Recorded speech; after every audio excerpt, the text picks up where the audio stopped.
तो राना साहब ये फरमाएं कि मियाँ साहब की आज मौलाना फजलुर रहमान साहब से मुलाकात हुई है, पहले वो बलूचिस्तान में मुलाकातें कर चुके हैं। तो मौलाना फजलुर रहमान साहब मुस्लिम लीग नून के साथ चलते हैं, तो इसका मतलब है कि जो इत्तेहाद बना था वो ख़त्म हो चुका है। अब हर जमात के साथ अलग मामलात आपके तय पा रहे हैं, PDM का इत्तेहाद ख़त्म हो गया।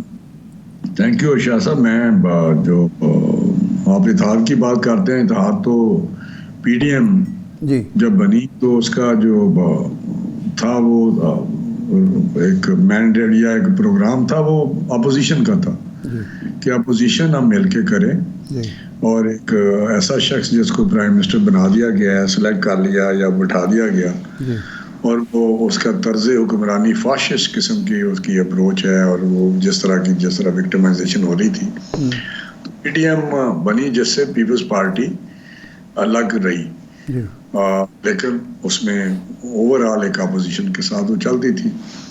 तो अब तो मेरा हाल इलेक्शन है, तो इलेक्शन में हर एक का अपना अपना मैनिफेस्टो है, हर एक का अपना अपना प्रोग्राम है। उस प्रोग्राम पे चलते हुए उन्होंने बात करनी है, लोगों के सामने लोगों के पास जाना है। तो जहाँ तक बलूचिस्तान या अब पार्टी टू पार्टी बात है, तो वो मैं समझता हूँ कि देखो ना, बलूचिस्तान में JUI के साथ हो सकता है क्योंकि वहाँ काफ़ी उनका एक बेस है, वोट बैंक है, और इस तरह KPK में भी उनका है, जहाँ पे PMLN इतनी ज़्यादा नहीं है। जिस तरह MKM कराची में किया कि सीट एडजस्टमेंट ही होनी है, इत्तेहाद कोई खुदा न खास्ता किसी ने मर्ज तो नहीं होना, ना एक सिंबल पे इलेक्शन होना है, तो सीट एडजस्टमेंट होती है जिसको हम इत्तेहाद कहते हैं, लेकिन होती सीट एडजस्टमेंट है। तो मेरा इस किस्म के मामलात होंगे क्योंकि कुछ पार्टियां स्पेस इतनी नहीं रही मुख्तलिफ, जैसा PMLN है पंजाब में स्ट्रॉन्ग पार्टी है, सबसे बड़ी पार्टी है, बड़ी स्ट्रॉन्ग है, तो यहाँ में किसी के साथ एडजस्टमेंट करने की जरूरत नहीं है।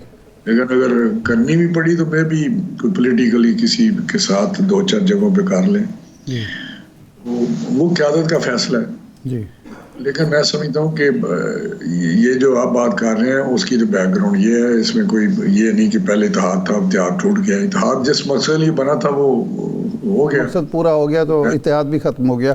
अच्छा राना साहब, जो 93 से मैं देख रहा हूँ आप पार्टी का हिस्सा हैं, हम बाहर से देखते हैं कि मियाँ साहब और मुस्लिम लीग ने हमेशा इलेक्शन में सोलो फ्लाइट की है। इलेक्शन से पहले कभी इत्तेहाद नहीं किया या कभी किसी के साथ सीट एडजस्टमेंट नहीं की। अलबत्ता इलेक्शन के बाद वो हमेशा कॉम्प्रेस जमातों को, मुख्तलिफ जमातों को हिस्सा बनाते रहे हैं अपनी मियाँ नवाज शरीफ हुकूमत का। ये पहली दफ़ा है कि इलेक्शन से पहले ज़रूरत पड़ रही है मुस्लिम लीग नून को, मियाँ नवाज शरीफ साहब को मुख्तलिफ जमातों से राब्तों की, अंडरस्टैंडिंग की और आपके बकौल सीट एडजस्टमेंट की। तो इसका मतलब है कि मुस्लिम लीग नून तन्हा इलेक्शन लड़ने की पोजीशन में अपने आप को नहीं समझती और उसको पंजाब ना सही बाकी 3 सूबों में कम से कम दूसरी जमातों की या कहना चाहिए बैसाखियों की ज़रूरत पड़ रही है। नहीं मर्शा साहब, मेरा ख्याल है इस तरह नहीं है जी कि आप खुद आपने कह दिया कि पंजाब में ज़रूरत नहीं है आपको। तो उस वक्त जब इलेक्शन होते थे तो उस वक्त मुख्तलिफ इलेक्शन मुख्तलिफ वक्तों में जो हुए हैं उसके डायनामिक्स मुख्तलिफ थे, और किसी में हम सिंपल मेजॉरिटी से जीते, किसी से हम अपोजिशन में चले गए, किसी इलेक्शन में हम 2/3 मेजॉरिटी में चले गए, वो भी आपको पता है। तो ये मुख्तलिफ, किसी वक्त सिंध में हमारा बड़ा था, बहुत सारा स्पेस थी हमारे पास, इंटीरियर सिंध में थी, कराची में थी। ये टाइम के साथ चेंज जो मामला होते हैं तो उसके पॉलिटिकल अरेंजमेंट जो होती है वो वक्त के मुताबिक होती है। अब बिल्कुल हमारे पास कैंडिडेट हैं, ज़बरदस्त कैंडिडेट है बलूचिस्तान में, लेकिन अगर किसी जगह हम बिल्कुल ही सीट हमारे पास कैंडिडेट ना हो या वीक कैंडिडेट हो, तो बलूचिस्तान में JUI, क्योंकि ये हमारे साथ इन्होंने काम किया है, हम एक दूसरे के करीब हैं, जो 16 महीने गवर्नमेंट की, और पहले भी PDM के लेवल पे हम मोबिलाइज करते रहे, अपोजिशन को जलसे करते रहे, धरने देते रहे।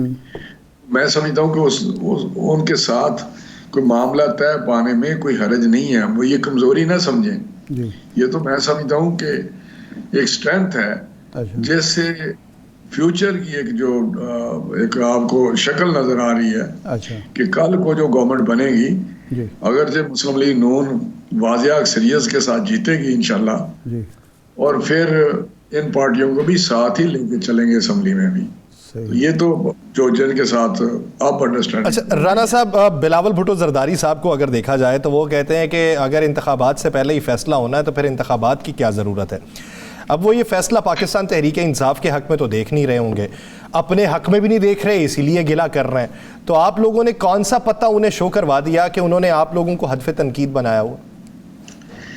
देखिए, मैं समझता हूँ कि शायद किसी न किसी तरीके से इनमें ज़हन में बैठ गया था कि जरदारी साहब बड़े अच्छे पॉलिटिकल मैनेजर हैं।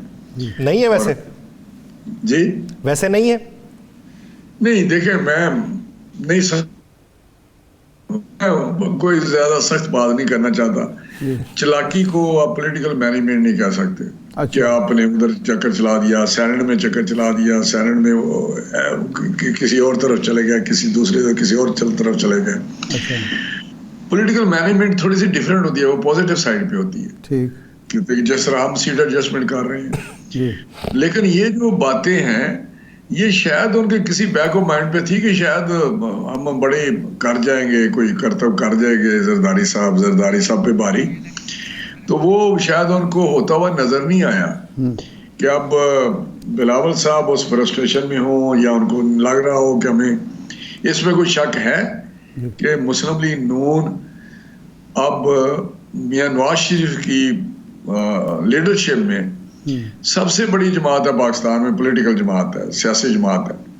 और पंजाब जो इस वक्त आप कह सकते हैं कि 60% इस वक्त उसका है पाकिस्तान में, सीटें भी आपको पता कितनी हैं। तो अगर जो पंजाब से जीतता है वही वफाक में हुकूमत बनाता है। तो अब उनको शायद ये लग रहा है कि पंजाब में तो इनका बिल्कुल क्लियर कट ये स्वीप करेंगे। तो मेरा उस वजह से शायद कराची की राना साहब कथा ये जरदारी साहब अपनी चालाकी या स्मार्ट मूव की वजह से ऐसा समझते थे, या कोई अंडरस्टैंडिंग थी कि पहली बारी मिल गई मुस्लिम लीग नून को, अब अगली बारी बिलावल की है और पीपल्स पार्टी की है?